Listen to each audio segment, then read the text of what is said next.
Okay, so now let's move on to the second part of the week 9 lecture.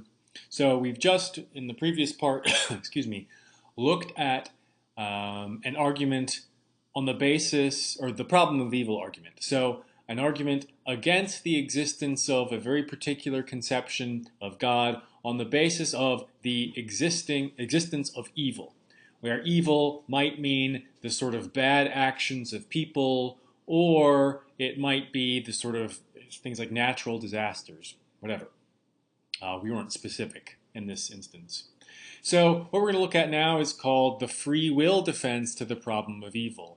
And this is one of the sort of, as I said, theodicies, that is, attempts to respond to the problem of evil and maintain the existence and goodness of God in face of the arguments presented.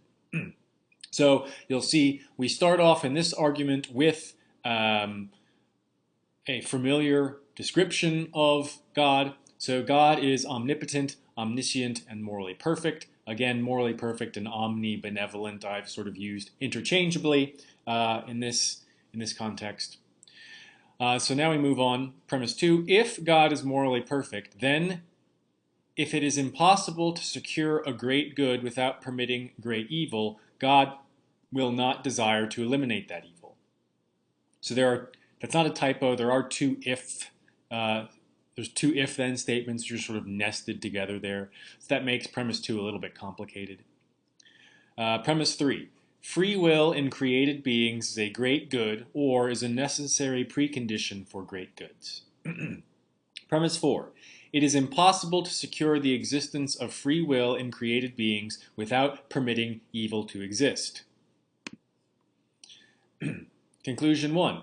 If it is impossible to secure a great good without permitting an evil, God will not desire to eliminate that evil. C2. It is impossible to secure a great good, namely free will, without permitting an evil. C3. God will not desire to eliminate all evil. C4. God does not exist is false. C5. The problem of evil is unsound. Right? So this is, as you can see by the premises, the last two premises especially, this is directly targeted at the problem of evil. It's not just a different argument that we're retooling and repurposing to be used against the problem of evil. It is formulated expressly to counter the problem of evil. So how does it demonstrate that the problem of evil is unsound? Well, the problem of evil, recall, says that if God is morally perfect, then God will want to eliminate all evil. So C3 right here directly contradicts that. It says that's simply false. Now, it's not saying that the problem of evil argument is invalid. It's saying, sure, if moral perfection, if this is what moral perfection was, if the way moral perfection is described by the problem of evil were correct, then the argument would go through because it's valid. However, that's simply not the right way to describe moral perfection. And so that the statement that the problem of evil makes about moral perfection is simply false. And so when you point out that the premise of some argument is false, what you're doing is demonstrating that that argument is unsound. Because if you'll recall from the definitions of validity and soundness, which you can find in the glossary, an argument can be valid even if nothing it says is true, right? The validity of an argument is merely an evaluation of its structure. An evaluation of its structure which says if the premises were true at the same time, then that would guarantee that the conclusion is also true. So this theodicy, this free will defense of the problem of evil, is saying, sure, if those premises were all true, the problem of evil will go through, but the premises aren't all true, especially the premises concerning what moral perfection is and what the possession of moral perfection by God entails for God's behavior vis-a-vis the desire to eliminate evil. So, free will in created beings is a great good, and it's impossible to secure free will without permitting evil. And we're going to talk a lot about free will next week. That's the topic of week 10, as I already intimated in the first part of week 9's lecture. And you're also going to get a bit of a taste of what definitions of free will and discussions of free will look like in the readings for the reading sequence this week. So you'll be getting another argument from St. Anselm, and that's the argument which you're going to look at for the summary, the active reading, and the discussion this week is a bit more related to what we're talking about in the lecture than it usually is. But for the active reading and for the summary, you are looking at the St. Anselm's argument, and he's going to talk a little bit about what he takes free will to be. But usually, in the contemporary literature about it, free will is something like the ability to choose between a range of actions at any juncture. This is one particular way of putting free will that we will see criticized next week, but intuitively, people tend to think of free will as this, right? It's the ability to make your own decisions. And coupled with that, the idea that one really only has a decision to make when one is choosing between alternatives. You could get something like the ability to freely choose, the ability to choose as you wish between alternatives, or something like that. There's a whole lot of very imprecise ways to put it, and again, we'll talk about being more precise on what free will is next week. But in any case, whatever free will is, the argument being made here is that it is a great good. That is to say, a world in which there is free will is much, much, much greater than a world which is identical, except there is no free will. So imagine that there are two worlds, A and B, and in A and B, everyone does the exact same thing, right? So if on Monday you had eggs and bacon for breakfast in world A, then on Monday in world B, you also had eggs and bacon for breakfast. You wore the same color jeans and the same shirt and all that kind of stuff, right? All your behavior is exactly the same. But now imagine in world A that you did these things because you've got like a microchip in your brain and some scientist is making you cook the eggs and the bacon and then eat them, right? And you can even imagine that you're sitting there trying, feeling like desperately to resist making the eggs and bacon because you're a vegan and you don't want to do it. But so your actions are entirely the same. However, in world B, you're doing it because you want to. Despite the fact that your actions are identical in both worlds, the idea is that obviously, the world in which you freely chose to do this thing over here is better than the world in which you did the same thing, but you didn't get to choose it, right? Something made you do it. And it's probably better to ignore the part about you desperately trying to avoid it, because that introduces another element which kind of destabilizes the parallel between the two things. So forget that part. Just imagine that you don't feel any particular way about eating eggs and bacon. In world B, you do it of your own volition. In world A, you do it because you're like a puppet and someone's doing the marionette thing with you, right? So the idea, at least as we're seeing here, is that free will is the ability for created beings to choose between a variety of opportunities, and at any juncture, some of the options available to them will be evil ones, right? So when you're walking behind someone down the stairs, one of the things that you could do is sort of like, hit them in the knee or push them over and knock them down the stairs, right? Probably causing a great deal of injury to them.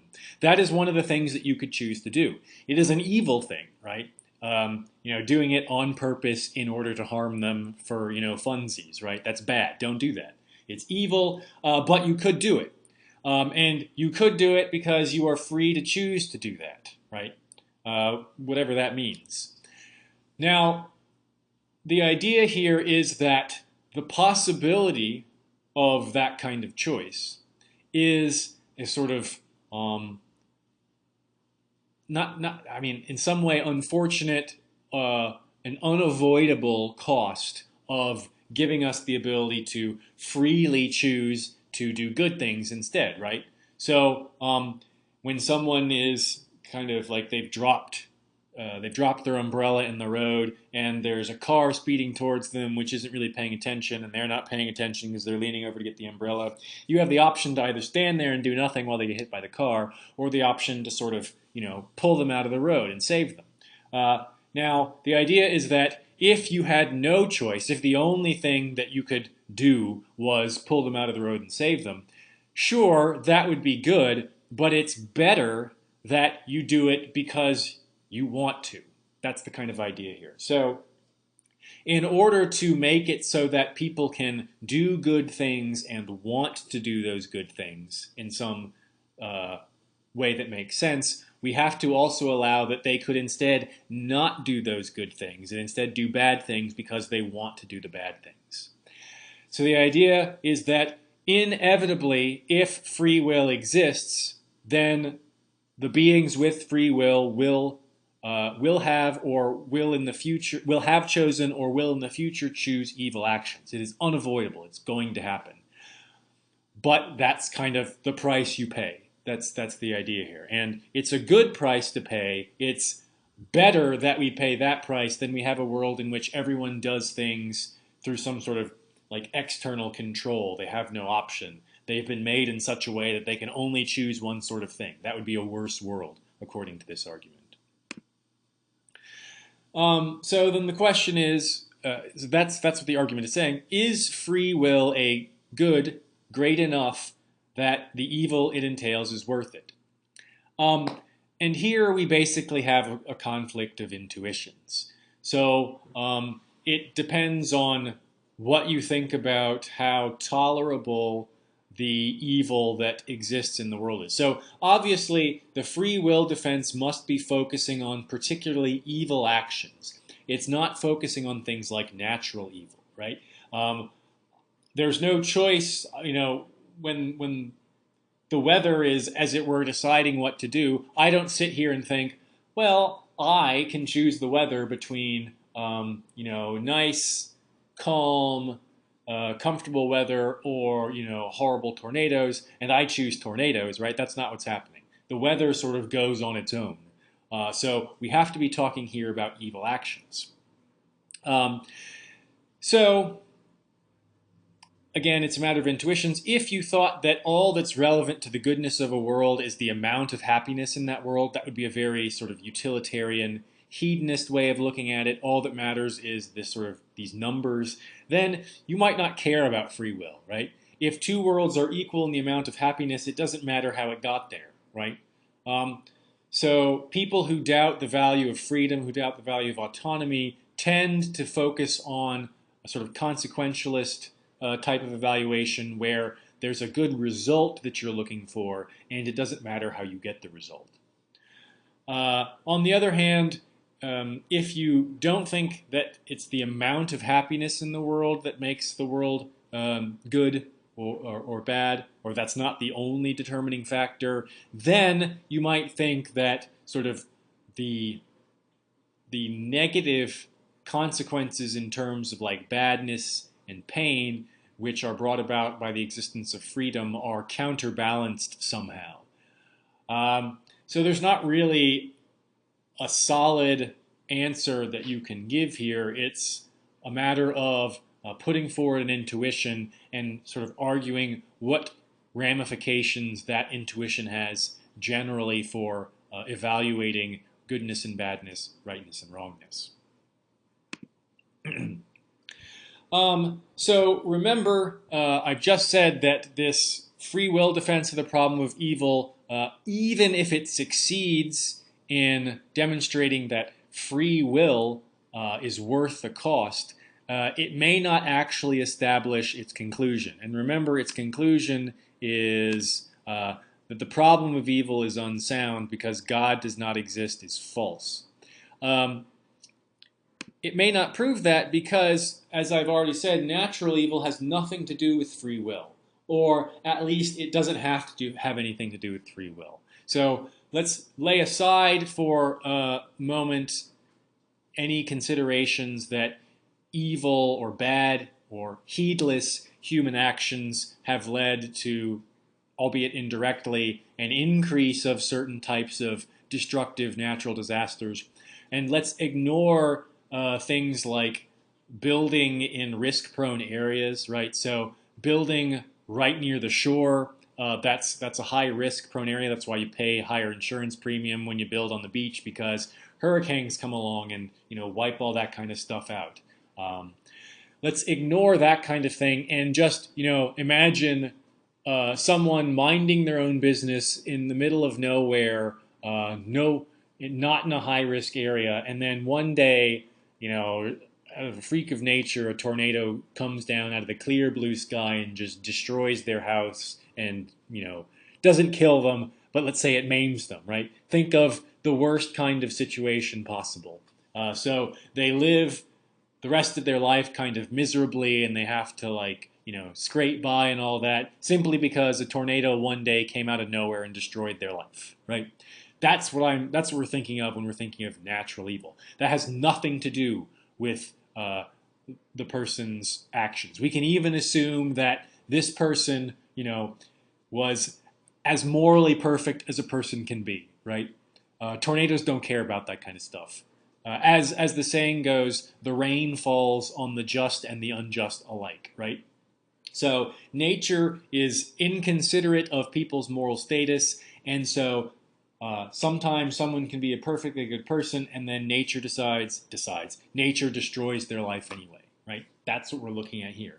If such evil exists, and it does not act as a precondition for a greater good, and it could be prevented by God, then it appears that the problem of evil goes through despite any success of the free will defense, right? So the idea is, if God is omnipotent and omniscient and omnibenevolent, then God would have prevented this tornado from destroying the life of this person who never did anything bad to anyone, right? But the fact that God didn't prevent the tornado from destroying the life of the person who never did anything bad to anyone sort of shows that a particular conception of God doesn't exist. It could be that some deity exists and they're kind of indifferent. Some deity exists and they're kind of a jerk, something like that, right? So remember, we're focused on a very narrow conception of God here. Now, of course, one of the big problems with the free will defense is the free will defense assumes that there is free will. It says, look, the reason why we have evil is because people have free will, and they can choose to be good or evil with that free will, and it's sort of the cost of doing business that we get some evil actions in the world in order that we get good actions which people do of their own volition. Now, why is this sort of contentious? Well, it may be that we don't have free will, and so this defense falls directly flat on its face because it's saying something exists which doesn't. And that, of course, is what we'll be looking at in week 10 next week. So if we don't have free will, then even if the free will defense is valid, it's not sound, right? So that would just be saying the free will defense says we have free will and the cost of free will is this badness. It's not an invalid argument according to this objection. It's simply an unsound one because it says there's free will, but it's false, right? There is no free will. And that's sort of the existence of free will is not an insubstantial burden to take on, to prove, right? Whenever you make an argument and you sort of tie the success of your argument to some other incredibly contentious debate, which is separate, then your argument could be in big trouble, right? If it's not at all clear whether there is free will, then you probably shouldn't base your argument against the problem of evil on the existence of free will, right? Your argument is a hostage to fortune, as they might say. Okay, so we've looked at the problem of evil. We've looked at one way of sort of refuting the problem of evil, the free will defense. What you're going to look at for your sort of more independent reading, and you'll discuss this in your active reading and your summary, is St. Anselm on Free Will and the Power to Sin, which is textbook chapter 9. In this, so this is following up on the free will defense. What it will be doing is kind of questioning the free will defense, but from a different angle. Not by saying, oh, we don't have free will, and not by saying, oh, well, there are evils other than evil actions to consider, but criticizing the idea that free will necessarily means that people will do bad things, right? So there's not a direct, in the actual article, there's not a direct evaluation of what St. Anselm's argument means for free will defenses. You might speculate on that for your own benefit, for your own edification. We won't really talk about that. Suffice it to say that if Anselm's idea that free will doesn't doesn't require that people are going to do bad things, then the fact that people do bad things anyway is not sort of the cost of doing business to get free will. And so it looks like the free will defense would then just kind of crumble, right? It would be, again, proven unsound because it's premised that evil actions are sort of the inevitable side effect of free will is false.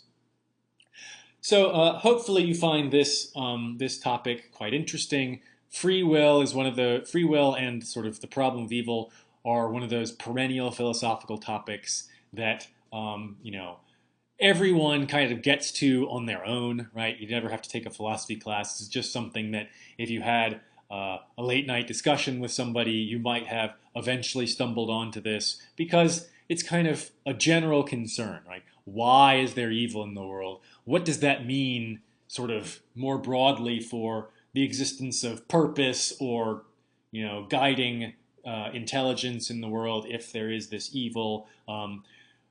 When we choose to do things, good or bad, did we actually, do that of our own volition, or was it the case that we were always going to have done that?